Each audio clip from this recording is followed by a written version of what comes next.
नेपाली क्रिस्चियनहरूले आमाको मुख हेर्ने दिन मनाउनुहुन्छ कि हुँदैन? कतिपयले मनाउँछन् भने कतिले मनाउँदैनन् अनि कति चाहिँ यो विषयमा अझै पनि अन्योलमा छन्। आजको यो छोटो भिडियोमा हामी यस बारेमा स्पष्ट रूपमा बुझ्ने प्रयास गर्नेछौँ।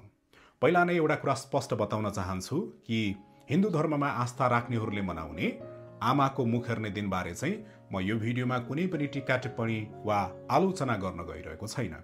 यो भिडियो नेपाली मण्डलीको सचेतनाको लागि बनाइएको हो।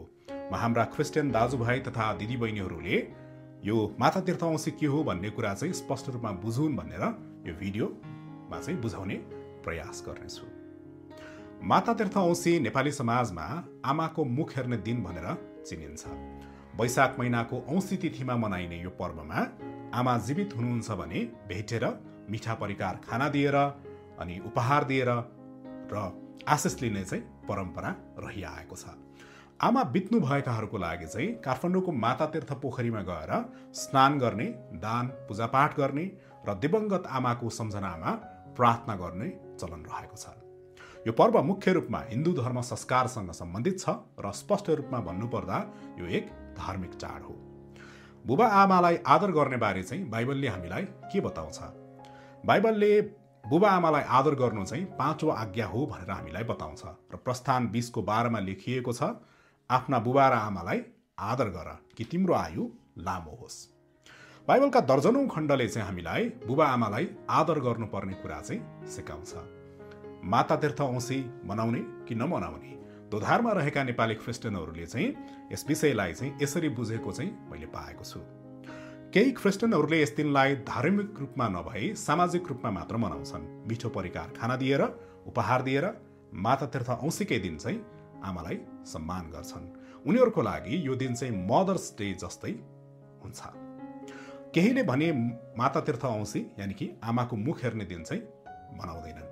उनीहरूले मे महिनाको दोस्रो आइतबार इन्टरनेसनल मदर्स डे मनाउँछन् ताकि अरूसँग चाहिँ एकरूप नदेखिन र गलत सन्देश नजाओस्।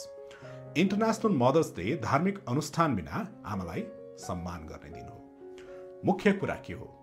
माता तीर्थ औँसी मनाउनु या नमनाउनु यो तपाईँको व्यक्तिगत निर्णय हो, तर सबैभन्दा महत्त्वपूर्ण कुरा भनेको तपाईँको मनस्थिति र तपाईँको विश्वास चाहिँ स्पष्ट हुनुपर्दछ। निर्णय गर्दा बाइबलले हामीलाई के भन्छ? मेरो निर्णय क्रिस्चियन विश्वाससँग मेल खान्छ वा खाँदैन र यो सही छ कि छैन भन्ने कुरा चाहिँ हाम्रो स्वविवेक प्रयोग गरेर मूल्याङ्कन गर्नुपर्छ। कुनै संस्कार वा परम्परा अपनाउँदा वचन, विश्वास र विवेकको कसीमा राख्नुपर्छ। हामीले कुनै पनि कर्मकाण्ड वा मूर्ति पूजामा आधारित अभ्यासहरूबाट चाहिँ सचेत रहनु जरुरी छ। आमालाई सम्मान गर्नु बाइबलीय आज्ञा हो, तर त्यो वर्षको एक दिन मात्रै होइन, जीवनभरको कर्तव्य हो।